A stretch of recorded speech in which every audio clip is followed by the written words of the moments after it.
Welcome everybody, welcome to a new Djembe video, and today we're going to go over a Djembe exercise, a challenging one. We're going to go over challenging Djembe exercise to twist our minds. And yeah, these exercises are great because we can just choose a specific goal that we can target, and that way we can progress faster. And so this exercise specifically will work a lot on coordination and your weaker hand, and also just being comfortable in transitioning into different cycles and while playing at the same time. So all of that. So overall control over the instrument. And this is what we are going for here. We want control over the instrument. So let's go. I'm going to demonstrate the exercise right now, and then we'll break it down. Here it is.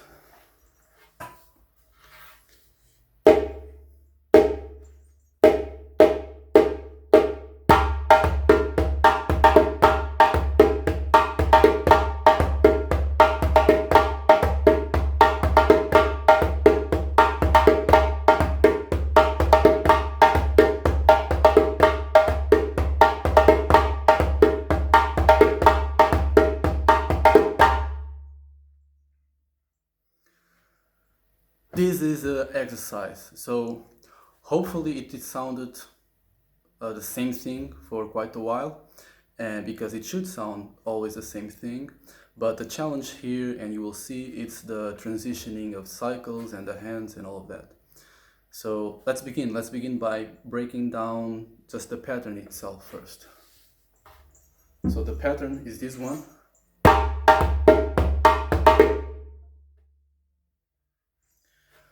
So the way we are going to play this is very simply. We are going to first start with a flum with bass and slap, and then a slap and a bass, like this.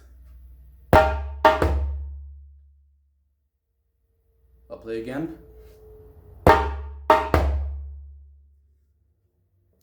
So bass slap as a flum, and then we repeat the same hand and we play another slap and a bass. Bass slap as a flum, slap bass. After that, we are going to play one tone and one bass with our dominant hand. For me, it's my right hand, like this. Tone, bass. So far.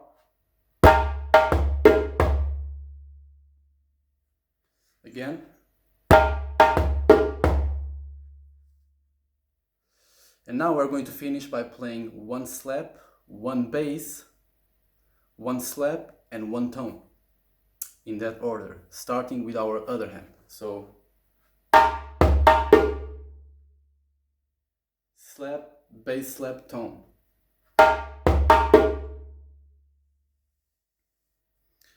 From the beginning.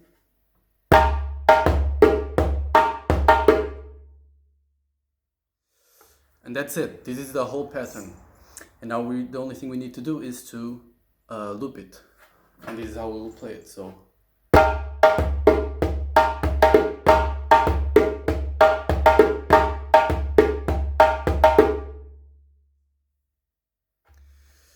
and if you noticed, in this pattern, your dominant or your leading hand is always playing the same thing, always like this.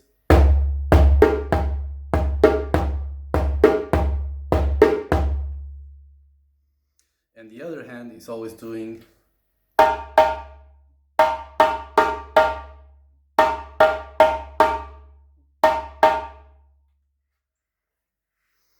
And one thing you have to pay attention to is when you repeat, when you loop this pattern, you have to pay attention to your leading hand, because when you finish the pattern, you will finish with your leading hand playing the tone.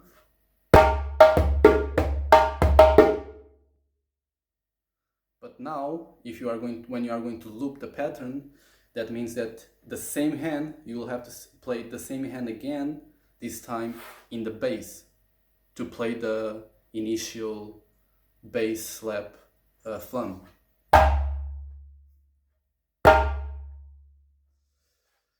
And the first time right now I play the close slap, because what I was going to mention is you have to pay attention, because you are going to repeat the same hand to loop the pattern.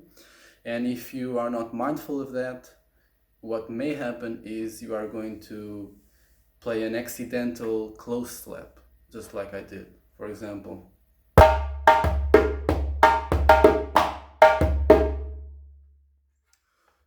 And we don't want that, so just be mindful that the end of the pattern will be with your leading hand playing the tone, and you are going to have to repeat the same hand to go back to the beginning. So just be mindful of that. Okay, so now we already broke down the pattern. Now let's do exactly the same thing. We're going to break down the pattern again, but this time leading with our other hand. And this is useful because we are going to lead with our other hand for this exercise. So let's break it down. I'll just do it quickly because we just broke down this pattern, and now it's basically the same thing. The only difference is that we are going to lead with our other hand, but you know, the pattern is the same. So leading with our other hand will look like this.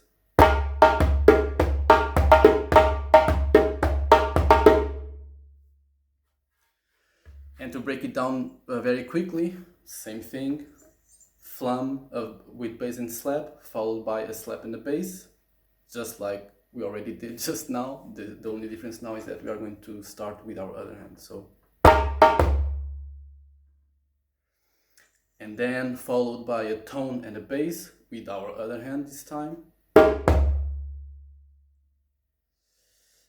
So far. And then we finish by playing a slap, bass, slap, tone, starting with our dominant hand this time. Slap, bass, slap, tone. All together.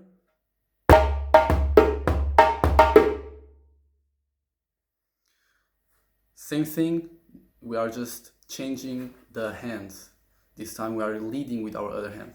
So now we have broken down the pattern, with the pattern leading with our dominant hand and leading with the other hand as well. So now let's go into the exercise. And the exercise will be like this. First, the first part of the exercise, we are going to play this pattern leading with our dominant hand 2 times, 2 cycles. So it will sound like this.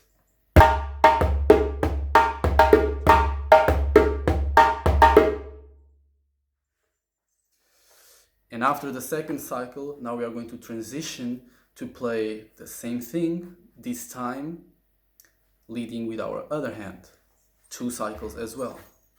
So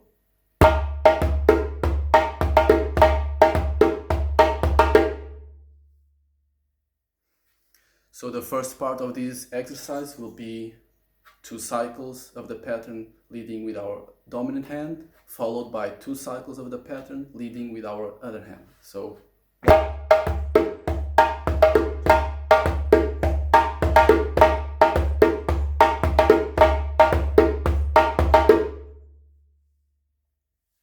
now we're going to the second part of the exercise, and you know, right away I think you already have a challenge for a lot of you, which is the challenge of doing the same thing leading with the other hand, with a weaker hand. But now we are going to transition into the second part of the exercise, which is the same thing, but we are going to shorten the cycle. So we are just going to play 1 cycle. Play the pattern with our leading hand 1 cycle, followed by the pattern leading now with the other hand for 1 cycle as well. So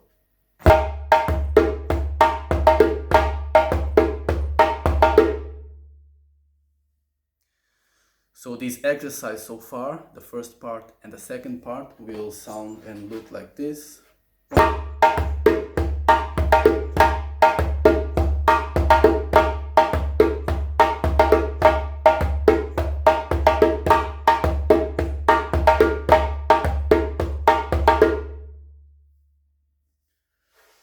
we are going to the third and last part of this exercise, the most challenging one for me, which is we are going to play this pattern leading with our dominant hand for the first 2 beats. And then in the middle of the pattern, we are going to change and we are going to lead with our other hand for the remaining beat 3 and beat 4. So it will look like this. I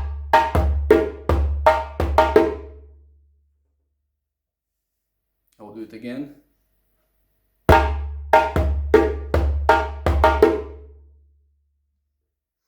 So as you notice, the first 2 beats I played leading with my dominant hand, and then in the middle I transitioned and I led with my other hand for the remaining beat 3 and beat 4. Once again.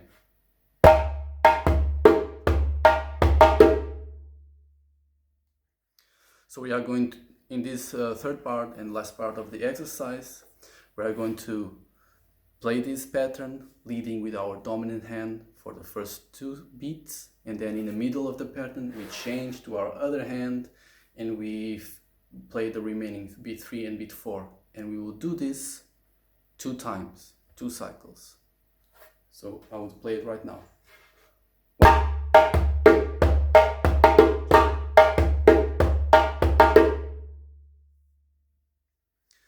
And now, to finish, we are going to do the same thing but beginning with the other hand, meaning we are going to play the pattern leading with our other hand the first 2 beats of the pattern, and then in the middle of the pattern we are going to transition to our dominant hand and play the remaining beat 3 and beat 4. So it will look like this.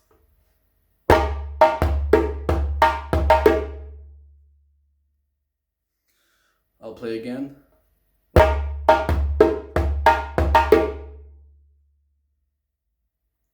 Again.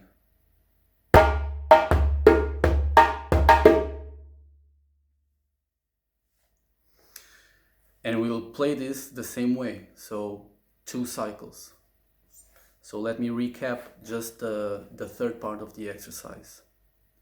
We start by playing the pattern leading with our dominant hand for the first 2 beats, and we, in the middle of the pattern, we transition to the other hand and we play the remaining beat 3 and beat 4 leading with our other hand, and we will do this 2 times, 2 cycles, and then we change and we play the pattern, the first 2 beats of the pattern leading with our other hand, and in the middle we change to our dominant hand and we play the remaining beat 3 and beat 4, 2 cycles as well. So the whole exercise, first part, playing this pattern 2 cycles leading with our dominant hand, and then we transition playing 2 cycles leading with our other hand. The second part of the exercise, we just shorten the cycle. So we play the pattern leading with our dominant hand 1 cycle, 1 time, and then we transition to playing the pattern 1 cycle leading with our other hand. And now for the third part of the exercise and last part, the challenging one, we play the pattern leading with our dominant hand for 2 beats only, and then in the middle of the pattern we transition to lead with our other hand, and we'll do this for 2 cycles, and then we play the pattern leading with our other hand for 2 beats alone, and in the middle of the pattern we transition to lead with our dominant hand, and we'll do this for 2 cycles. And it's done. The exercise is done. And your brain is frying, mine as well, but you know, that's how you get uncomfortable and upgrade your skills. So what I'm going to do now is I'm going to play the whole exercise once again, and I'm going to play the whole exercise twice, so you have a better understanding of where's the beginning and the end of the exercise. And I'll do it slowly. So here we go.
messed up in the very end, but I did the exercise twice, and the first part it was completely clean.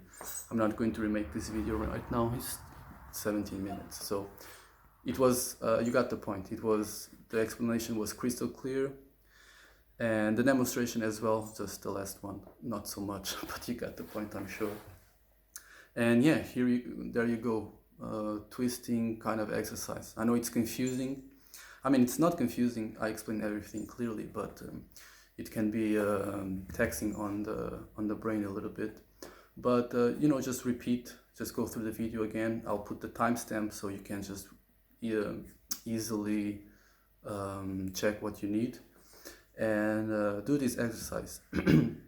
Especially if you are an intermediate or advanced djembe player, but even if you are a beginner, not beginner, but you know, an accomplished beginner, you can challenge yourself by doing this, because these exercises, once again, exercises are the fastest way to progress. We can really tackle specific aspects of the djembe and just progress faster because of it. And this exercise will really improve your coordination, like I said, your weaker hand, and just being comfortable doing many things in your mind while playing at the same time. And your goal of this exercise should be to do the cycles, transitioning the hands, while at the same time sounding exactly always the same.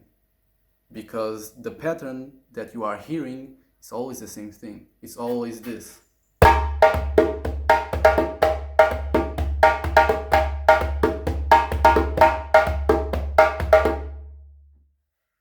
So for another person hearing, it should sound always the same thing. Just for you, it's even though in terms of sound of music you are always playing the same thing, there's a lot of other things going on, as you already noticed. So do it, practice, and fry your brain, and let me know in the comments, and I'll see you in the next video. Be well.